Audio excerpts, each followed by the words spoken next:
Matt here, hope you're doing well.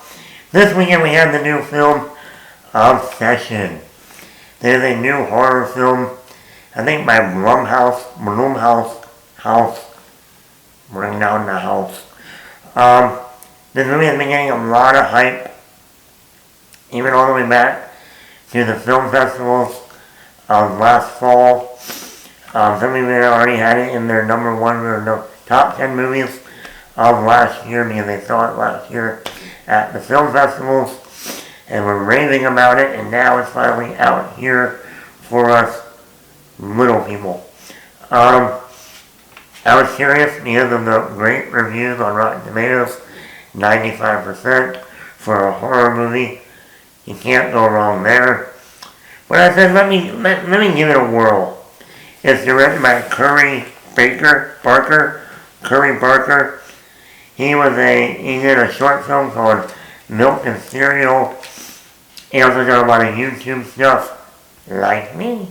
And this is his first directorial film, feature film.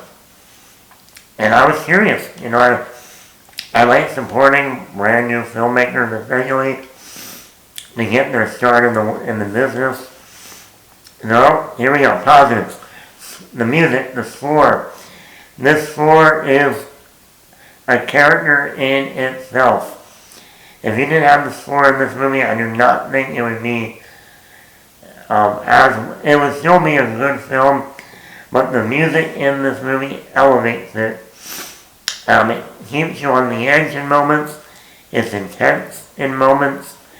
It can rattle you in moments. It's a great score. Indy Navarrete. I think I'm saying that last name right. She plays our main female character, Nikki. And this is a career-making performance. Let me repeat that. This is a career-making performance. This actress gives a phenomenal performance from beginning to end. I love how in the first 10 or 15 minutes we see her as her normal self.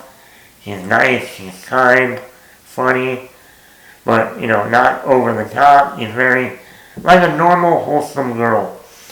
And then our boy, Bear, who's our main character, makes the wish, and things start happening. The girl is not the same girl we saw at the beginning of the film. They have so many great moments that you just go, how she was able to pull that off in one shot on camera. Like there's a restaurant scene where she stands up and just goes off. But the way she moves her mouth and the way the dialogue and how she brings that out, and then there's another scene at a party and she's giving like a monologue and she's changing her voice and just the way she's talking, it unsettles you. And then there's just so many other moments that you're just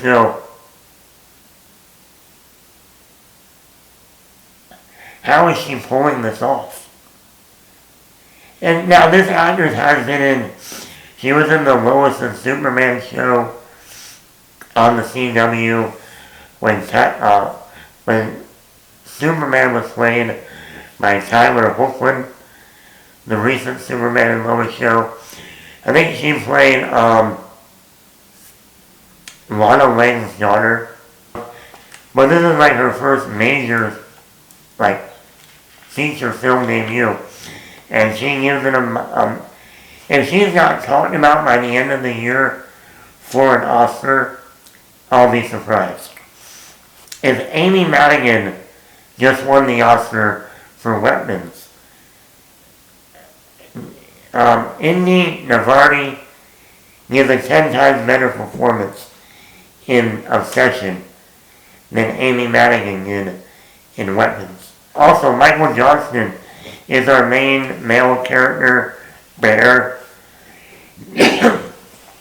There's another actor I've never seen before, and I thought he did a really good job. Talk about showing how scared you are and how much you are completely fearing your girlfriend, how much you completely are just completely in awe and shock, in like horror mode in moments in this movie. This actor brings it. It felt real. I feel like, yeah, I would be the same as you, buddy.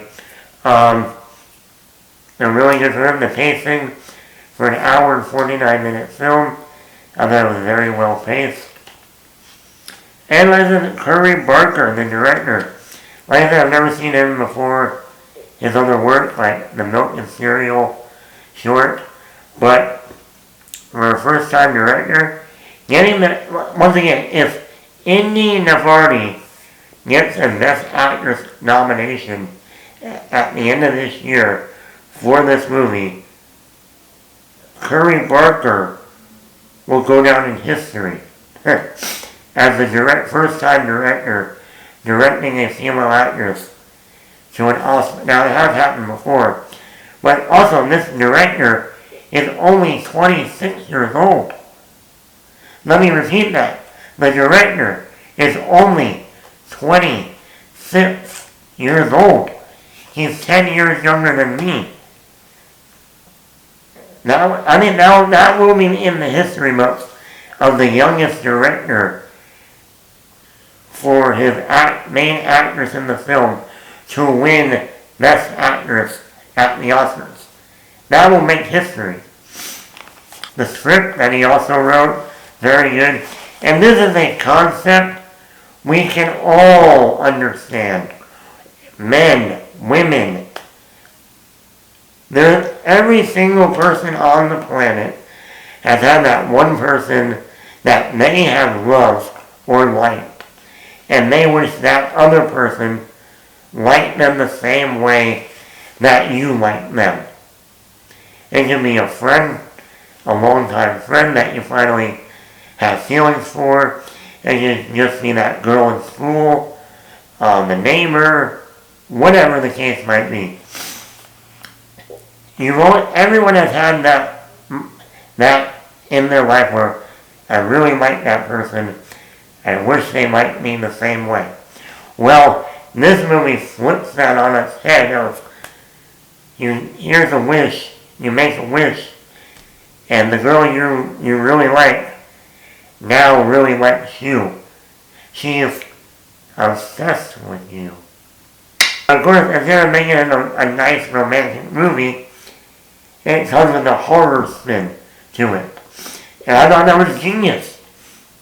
Yes, the idea is something we've seen before in other situations, like The Monkey's Fall. I remember reading that book in high school, middle school.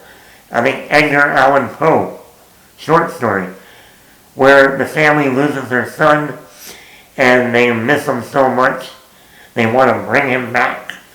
So they get this monkey's paw and they wish for their son to return, but there's a catch. He comes back to life. But he looked all nasty, still looking pretty dead.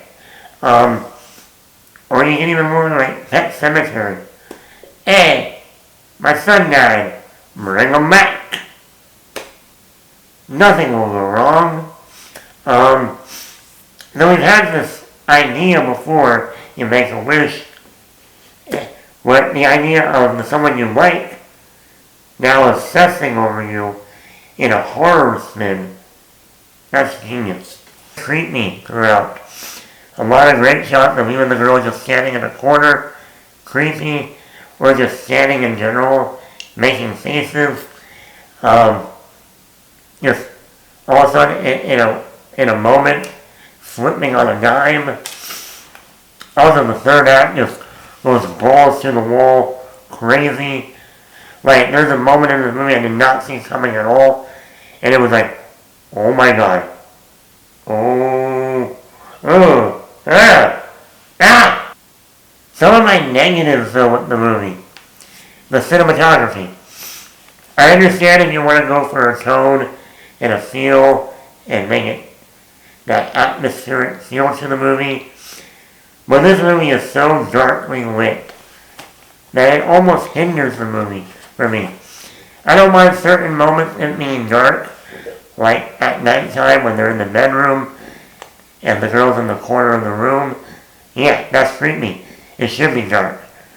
But there are a ton of other moments during the day that the lighting and the look of the movie just seems way too dark. Other than that, I thought this was a very good horror movie.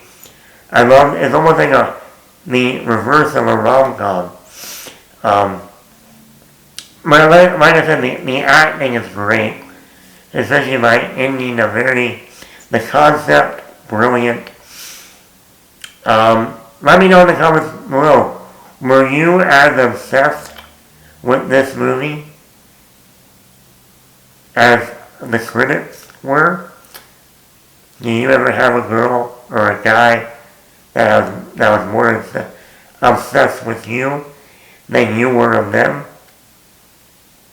Do you wish you had a girl or a guy obsessed with you as you might be with somebody else?